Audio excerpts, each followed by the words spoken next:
রান্না করতে আসলাম বন্ধুরা। এটা তো এখানে আজকে কাঁচা মুগ ডাল সিদ্ধ করে নিয়েছি। আজকে এই করলা দিয়ে আর এই লাউ দিয়ে কাঁচা মুগ ডাল করবো। আর ডালটা আমার সিদ্ধ হয়ে গেছে, একটু কিছুই দিইনি, শুধু সিদ্ধ করছি। এবার আমি এই জল দিয়ে দিচ্ছি, একটু দিয়ে আমি লাউটাকে দিয়ে দিচ্ছি। লাউটা আগে সিদ্ধ হবে, তারপরে করলাটা ভাজবে।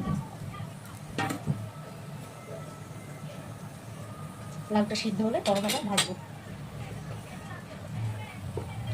একটু নুন দিয়ে দিচ্ছি। এই যে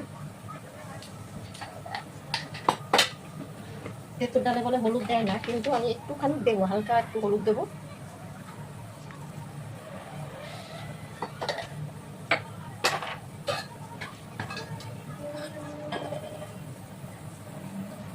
এবার এটাকে ভালো করে এবারে লাউটা সিদ্ধ হবে।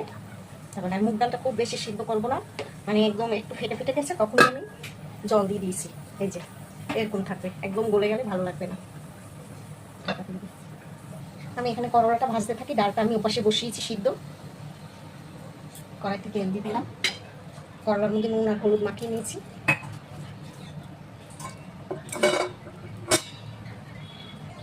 করলাগুলো দিয়ে দিচ্ছি, তেল গরম হয়ে গেছে।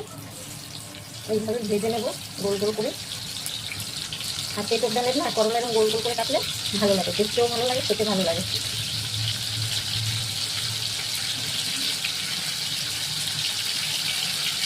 এখানে একটাই করলা, বড় সাইজের একটা করলা।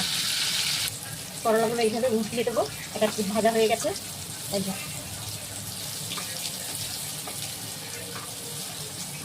করলা ভাজা হয়ে গেছে, এবার আমি ডালে ফোড়ন দেবো। একটা তেজপাতা দিচ্ছি, একটা শুকনো লঙ্কা দিয়ে দিচ্ছি,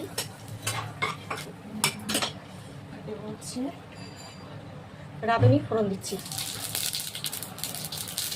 আর একটু সর্ষে ফোড়ন দিয়ে দিচ্ছি। রাঁধুনি আর সর্ষে ফোড়নটা খুব সুন্দর একটা গন্ধ বেরোবে পুরে, তখন আমি দেবো 1 চামচ আদা বাটা। এই যে 2 চামচ দিয়ে দিলাম।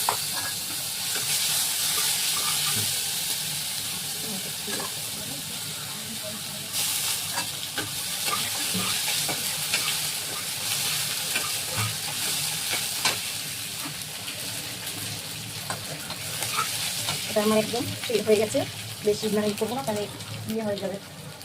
এবার আমি এই ডালটা সিদ্ধ হয়ে গেছে, আমি ঢেলে দেবো। সুন্দর একটা গন্ধ বেরোচ্ছে। আর এই করলাটা এবার দিয়ে দিচ্ছি।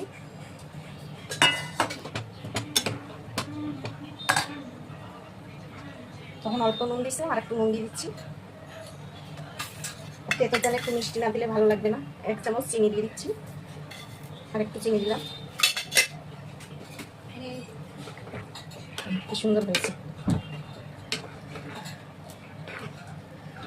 লাউ একদম গলে গেছে, গাছের লাউ, এটা বাড়ির গাছের লাউ, আর খুব টাটকা লাউ, একদম আজকে কাটা হয়েছে, কেটে মানে দিয়েছি তো ডালে, একদম গলে গেছে লাউ।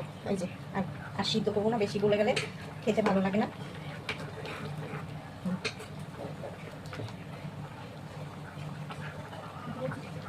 ডালটা হয়ে গেছে, ঢেলে দিয়েছি।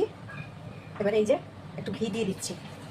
এই ঘিটা দিলে মানে ডালটা এত ভালো লাগে খেতে, এই তেঁতুল ডালটা।